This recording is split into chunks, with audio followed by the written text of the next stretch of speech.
nagduda ang AFP kung totoo ang impormasyon mula sa Australia na ang mga Bondi Beach suspects ay nagpunta sa Pilipinas para makilink o mag-training sa mga local terrorist group o LTG. Wala ring imminent terrorist threat sa bansa at present batay sa AFP intelligence. Wala rin daw intelligence na tumatanggap ng foreign funding ang mga sinumang LTG sa ngayon.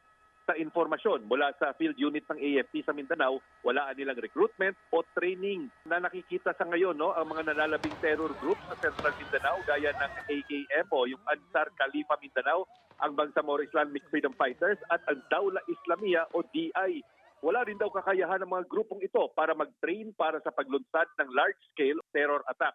Hindi rin daw sapat ang 28 days para mag-training ang isang tao para gumamit ng baril at mga taktika ng terorismo.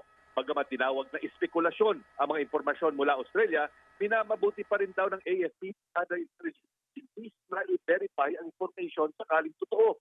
Importanteng ma-address ang issue at maiangat ang mga hakbang, ang mga gains ng AFP sa pananatiling ligtas at relatively safe ang mga dating terrorist strongholds ng Central Mindanao at Southern Mindanao gaya ng Basilan, Jolo at Tawi-Tawi at maging sa Central Mindanao dahil matinding epekto sa ekonomiya, turismo ang mga ganitong unverified information.